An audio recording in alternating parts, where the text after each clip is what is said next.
Seahawk continues its exploration of eastern Indonesia with a new research project designed to expand understanding of local and pelagic reef mantas, a special elasmobranch shark species found in Raja Ampat.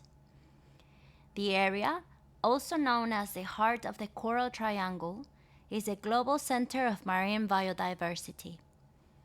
Mantas are thought to be foundational because their filter feeding strategy, eating mostly zooplankton and krill, efficiently cycles nutrients across large coral systems. Raja Ampat is a special place for both species of manta rays, reef manta rays and oceanic manta rays. This condition is very unique because this condition is very unique because not everywhere in the world we can see both species at one cleaning station in Raja Ampat. So this unique condition also allows us to see like a special event, like a hybrid of both species of manta rays that have only been observed in Sudan in the Red Sea. So that's one of the unique things from Raja Ampat manta rays. The other unique things from Raja Ampat manta rays are the nursery, the presence of nursery areas that have been discovered only in Raja Ampat.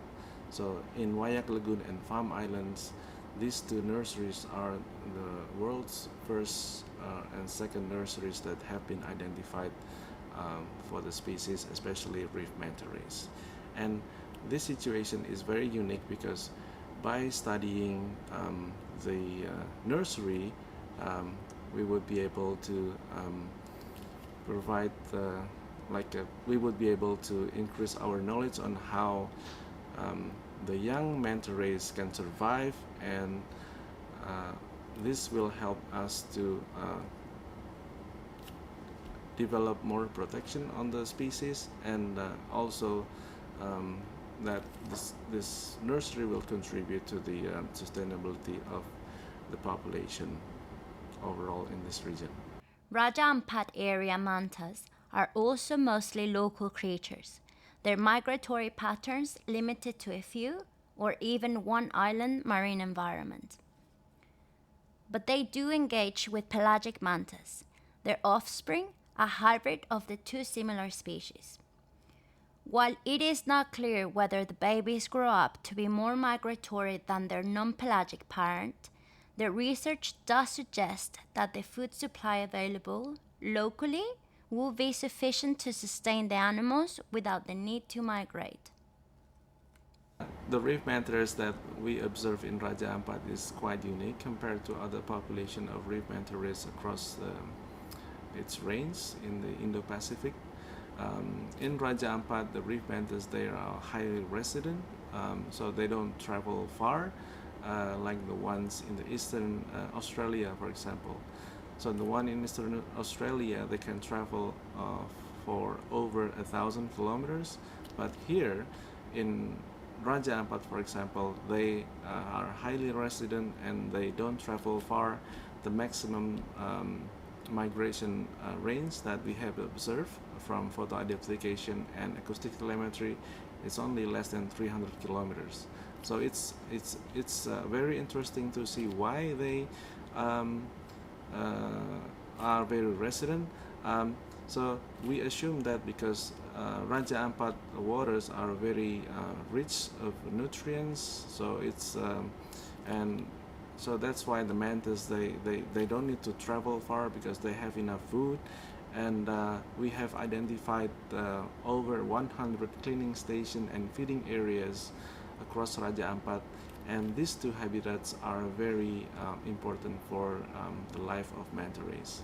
We also have identified several nursery areas that are very unique, and this place is very special because the manta rays give birth to this place, give birth to the young in this place in a secured region, secured area, and the young pups will eventually contribute or joining the adult population in the future after a few years.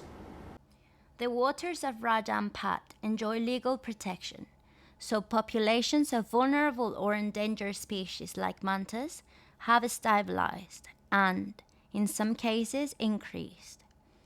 But enforcement is sporadic, often left to the local villagers to manage. Fishing practices are one concern, but there is also the impact of ecotourism. Using 3D automated cameras, Dr. Setiamwan team attempt to document manta's tolerance for divers, the exact number per unit time, able to observe without changing the animal's behavior. Indications suggest the frequency and diver numbers might have to be set quite low, perhaps no more than 20 per day.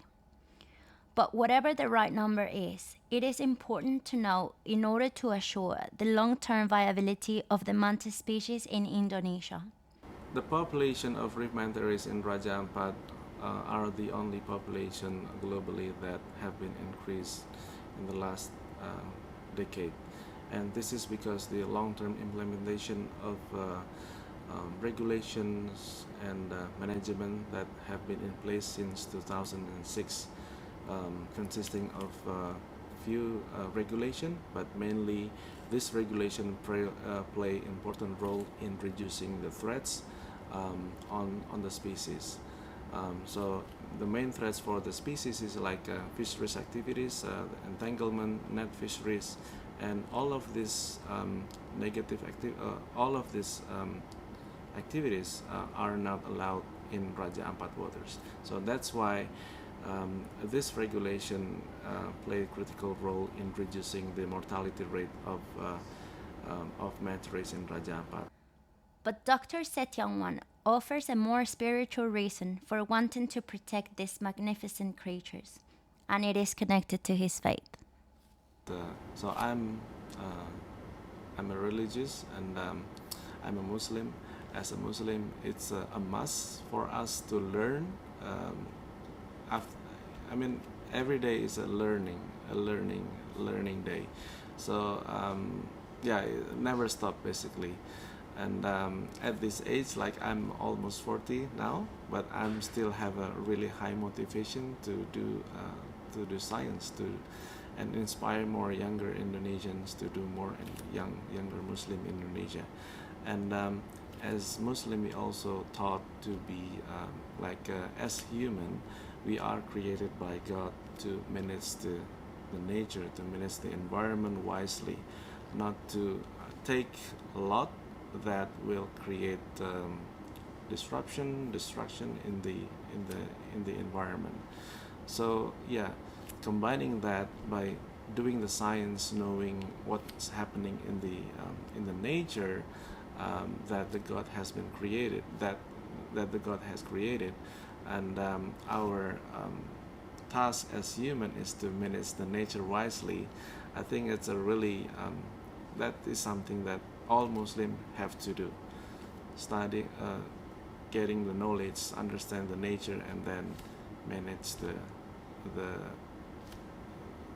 the earth, the nature that the God has created. Doing science is a lot of fun. Like you get to be close to the nature and being close to animals. For example, manta rays.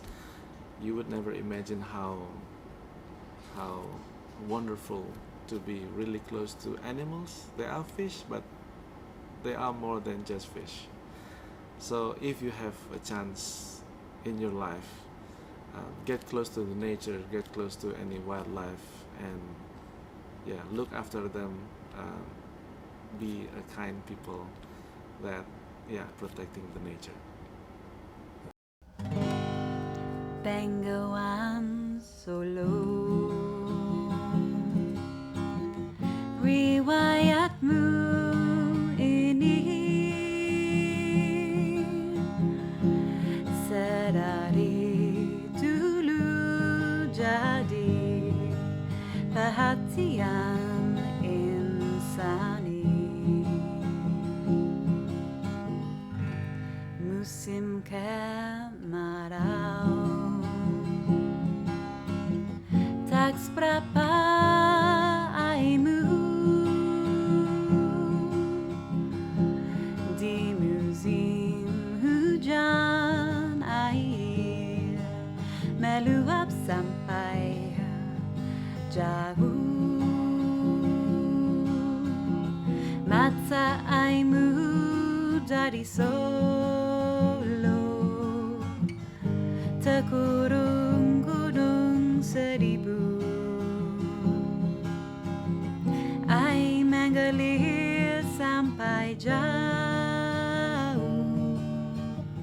akhirnya ke laut. Itu perahu.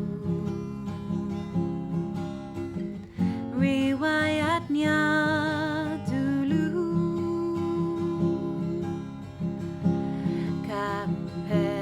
pedagang selalu naik itu perahu. Mata airmu dari Solo terkurung gunung seribu. Air mengalir sampai jauh, akhirnya ke laut. Itu perahu. Riwayatnya dulu